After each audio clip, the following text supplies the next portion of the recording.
Assalamualaikum warahmatullahi wabarakatuh.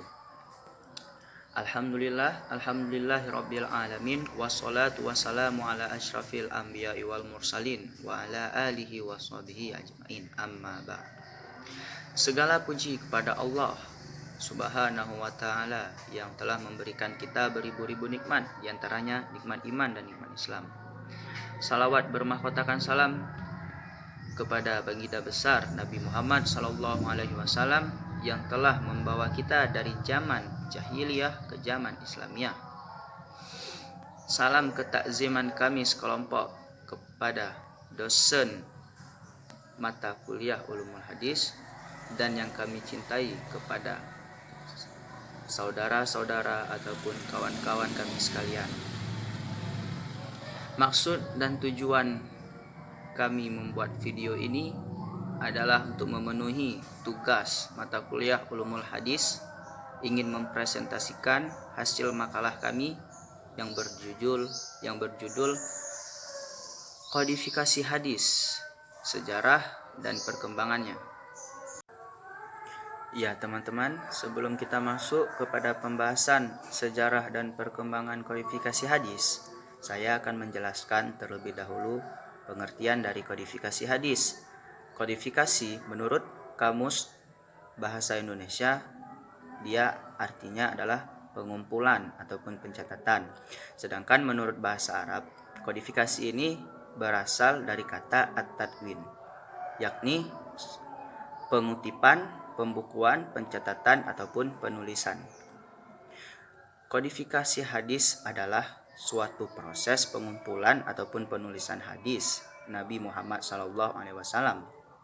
Tadwin al-hadis ataupun kodifikasi hadis adalah suatu proses besar-besaran pengumpulan ataupun pencatatan hadis Nabi yang diperintahkan oleh pemerintah ataupun khalifah pada masa saat itu. Dan ada juga tadwin al-hadis yang ilegal. Yang dimaksud ilegal di sini yaitu bukan melanggar peraturan pemerintah, tidak ada diperintahkan oleh pemerintah mereka mengumpulkan hadis, tetapi ilegal di sini maksudnya ulama-ulama yang mengumpulkan pada zaman Nabi Muhammad SAW, yang mana pada saat itu suatu pemerintahan belum terbangun ataupun belum terbentuk. Begitu teman-teman. Assalamualaikum warahmatullahi wabarakatuh. Perkenalkan, nama saya Winda Yunita. Saya akan menjelaskan sejarah kodifikasi hadis. Sejarahnya terbagi menjadi dua. Yang pertama, sejarah hadis prakodifikasi, dan yang kedua, sejarah dan perkembangan kodifikasi hadis. Nah, kita akan membahas sejarah hadis prakodifikasi. A. Hadis pada periode Rasul. Selama Nabi masih hidup, beliaulah yang menjadi pembimbing agama dan politik satu-satunya bagi kaum muslim, baik melalui wahyu Al-Quran maupun dengan ucapan-ucapan beliau sendiri di luar Al-Quran, termasuk juga melalui tingkah laku beliau. Ada 3 alasan mengapa Nabi ditetapkan sebagai seorang pembimbing agama satu-satunya pada saat itu, yakni 1. Sebagai seorang utusan Allah yang harus kita taati. Yang kedua, Nabi merupakan teladan baik seluruh umat manusia, terutama umat muslim. Dan yang ketiga, sebagai tokoh sentral di dunia Arab pada saat itu. Dalam konteks penyebaran hadis, maka penyebaran hadis pada saat Nabi dapat diidentikan dengan proses pengajaran agama Islam oleh Nabi kepada masyarakat saat itu. Cara periwayatan dalam memperoleh dan menyampaikan hadis pada periode Rasul tentu saja berbeda dengan periode selainnya. Di samping penyebaran hadis pada periode Rasul identik dengan pengajaran agama oleh beliau, cara periwayatan hadis pada saat itu lebih terbebas dari syarat-syarat tertentu dibanding dengan periode sesudahnya. Hal ini dikarenakan di zaman Nabi, selain tidak ada bukti yang pasti tentang telah terjadinya pemalsuan hadis, juga karena pada zaman itu seseorang akan lebih mudah melakukan pemeriksaan sekiranya ada hadis yang diragukan kesahihannya. Pada dasarnya, sifat penerimaan sifat tentang tindakan sifat penerimaan berita tentang tindakan, perkataan, atau penetapan Rasulullah terhadap sesuatu oleh para sahabat Nabi hanyalah terjadi dalam dua kemungkinan, yaitu secara langsung dan secara tidak langsung, atau melalui pemberitaan dari sahabat Nabi yang lain. Adapun cara-cara para sahabat dalam memperoleh dan meriwayatkan hadis pada zaman Nabi adalah: 1. Melalui majelis-majelis kajian agama yang diselenggarakan oleh Nabi secara langsung maupun tidak langsung. Yang kedua, peristiwa yang ditemui atau dialami oleh Nabi sehingga Nabi memberikan hukum terhadap suatu peristiwa itu. Yang ketiga, peristiwa yang ditemui atau dialami oleh para sahabat, baik urusan pribadi ataupun orang yang banyak, kemudian ditanyakan kepada Nabi tentang hukum kejadian peristiwa itu. Yang keempat, peristiwa atau kejadian yang disaksikan oleh para sahabat melalui contoh sikap Nabi dalam merespon suatu peristiwa.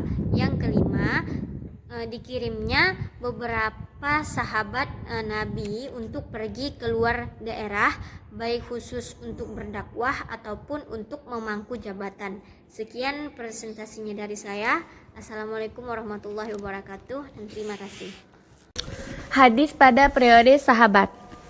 Wilayah kekuasaan sudah mulai berkembang hingga keluar Jazirah Arab. Bersama dengan luasnya wilayah kekuasaan Islam, banyak sahabat yang kemudian dikirim dan menetapkan di daerah tersebut untuk menyebarkan ajaran-ajaran Islam, Al-Quran, dan Al-Sunnah. Dalam rangka mendapatkan informasi tentang seluruh tindakan Nabi, mereka melakukan tukar-menukar informasi. Sejak itu fenomena perlawatan untuk mencari hadis al-rihla fit talib al-im mulai berkembang, terutama oleh generasi pasca sahabat, yaitu al-tabi'in dan atba al-tabi'in.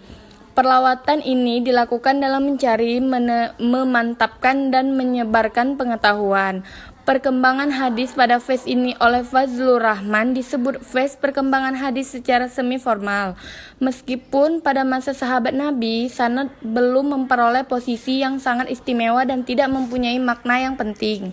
Adapun tolak ukur yang sering digunakan para sahabat sebagai acuan untuk saling koreksi atau kritik atas periwayatan hadis dapat diklasifikasikan menjadi 3 tolak ukur, yaitu: yang pertama, metode perbandingan dengan Al-Quran; yang kedua, metode rujuk ruang atau cross reference antar periwayatan hadis; dan yang ketiga, pendekatan rasional yang digunakan untuk menilai kelayakan isi hadis sebagai sebuah sabda Nabi.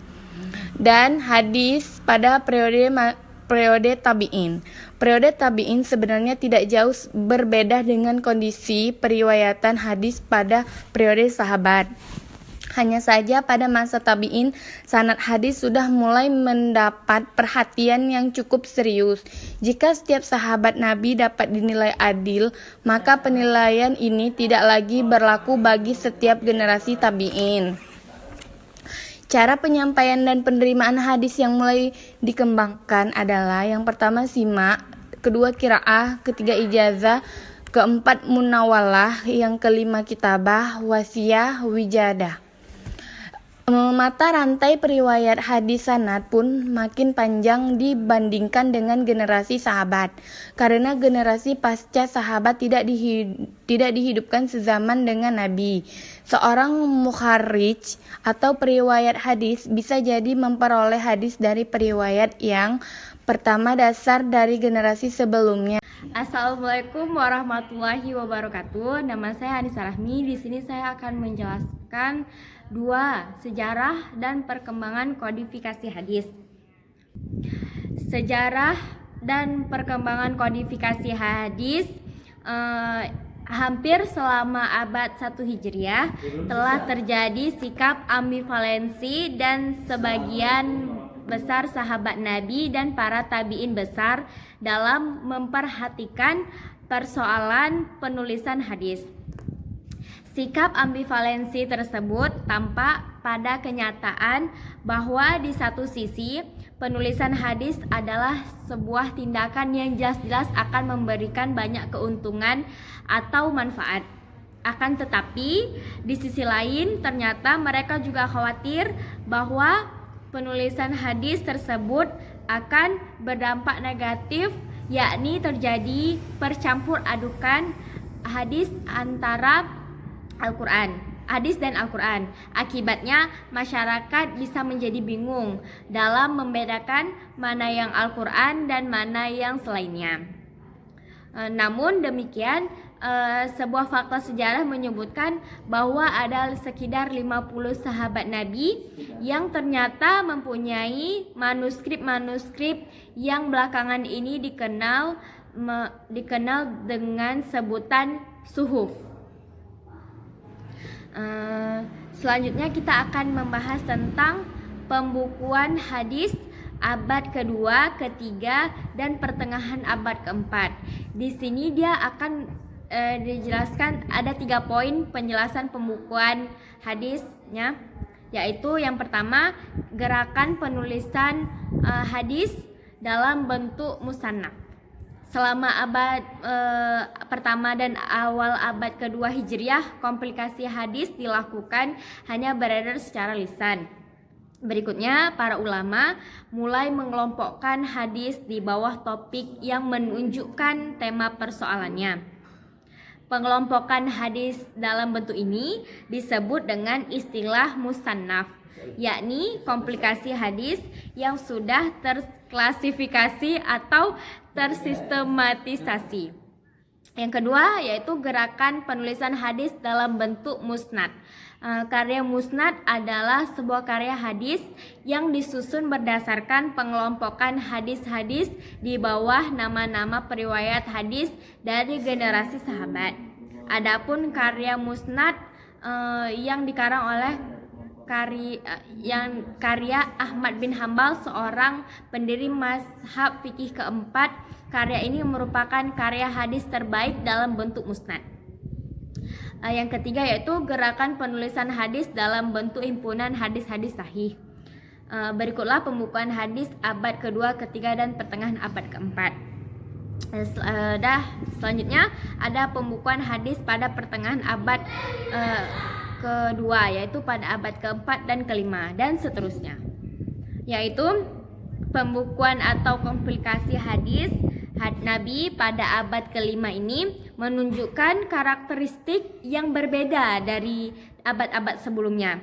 Bila pada abad sebelumnya dapat dikatakan sebagai kitab hadis yang asli, yakni suatu komplikasi hadis yang didasarkan atas sanad penghimpunan hadis yang diperoleh dari perjalanan individu kepada guru-guru yang ada di berbagai daerah Imperium Islam. Maka karya-karya hadis pada abad kelima Hijriah ini tidak semuanya dapat diklasifikasi sebagai kitab hadis yang asli. Hal ini lebih dikarenakan karya-karya yang muncul semenjak pertengahan abad keempat Hijriah ini lebih baik disandarkan pada hasil karya ulama sebelumnya. Mungkin sekian penjelasan materi ini. Saya akhiri. Sekian hasil dari makalah kami. Lebih dan kurang kami mohon maaf. Akhirul kalam. Wabillahi taufiq wal hidayah. Assalamualaikum warahmatullahi wabarakatuh.